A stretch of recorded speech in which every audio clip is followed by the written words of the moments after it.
یہ ویڈیو خاص ان لوگوں کے لیے ہے جو اکثر کامنٹس میں پوچھتے رہتے ہیں کہ میری دعائیں قبول ہی نہیں ہو رہی، اللہ تعالیٰ میری دعا کب قبول فرمائے گا یا مجھے کتنا انتظار کرنا پڑے گا۔ میں بھی اکثر یہی سوچا کرتا تھا کہ اللہ میری دعائیں کیسے قبول کرے گا، مجھے تو دعا مانگنے کا طریقہ ہی نہیں آتا، نہ الفاظ زبان پہ ٹھہرتے ہیں، نہ جذبات بیان کرنے آتے ہیں، ٹوٹی پھوٹی سی صدائیں، آدھی ادھوری دعائیں۔ مجھے تو یہ بھی کہنا نہیں آتا کہ اللہ میں تکلیف میں ہوں،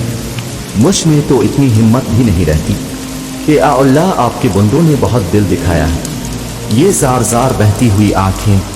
اور یہ کپکپاتی ہوئی زبان تو کبھی کبھار اتنا بھی موقع نہیں دیتی کہ کچھ مانگ سکوں، مگر پھر بھی اللہ ہر دعا سن لیتا ہے۔ وہ الفاظ جو میں کہتا نہیں وہ سمجھ لیتا ہے، میری کپکپاتی ہوئی زبان کا دکھ جان لیتا ہے۔ اس کو بہت پسند ہے جب اس کا بندہ اس کے در پہ آ کے رکتا ہے، اور وہ تو ان دعاؤں کو بھی رد نہیں کرتا جو 3 سال کا چھوٹا سا بچہ اپنی توتلی زبان میں کہتا ہے، وہ زبان جو ماں اور اللہ کے سوا کوئی نہیں سمجھ سکتا۔ پھر کیسے ممکن ہے کہ وہ تمہاری پکار رد کرے؟ کیسے ممکن ہے کہ تمہاری صدا نظر انداز کر دے؟ کبھی اللہ کی فیصلوں پہ سوال مت الفاٹیا کہ یہ کیوں کیا، وہ کیوں کیا، میں ہی کیوں، میرے ساتھ ہی ایسا کیوں؟ کبھی اس کی حکمتوں کو شک کی نگاہ سے نہ دیکھو، اس کی حکمتیں تمہاری سوچ سے کہیں زیادہ وسیع ہیں اور تمہارے انتخاب سے کہیں زیادہ بہتر بھی۔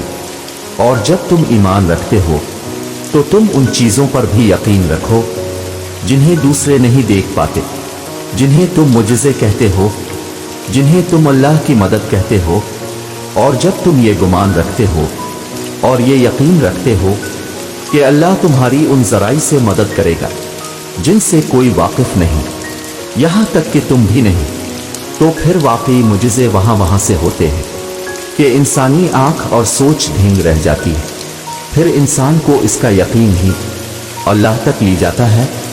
جس کے ایک اشارے پر چاند 2 ٹکڑوں میں تقسیم ہو گیا، جس کے ایک حکم پہ سمندر 2 حصوں میں بٹ گیا۔ اس کے اختیارات کی نہ تم کو خبر ہے، نہ ہی ذرا برابر بھی علم۔ اللہ ہر اس آنسو سے واقف ہے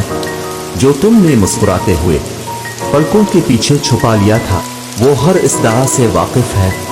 جس کے لیے ہاتھ اٹیتی ہوئے تمہارا دل تکلیف سے پھٹ رہا تھا، وہ ہر اس فریاد سے واقف ہے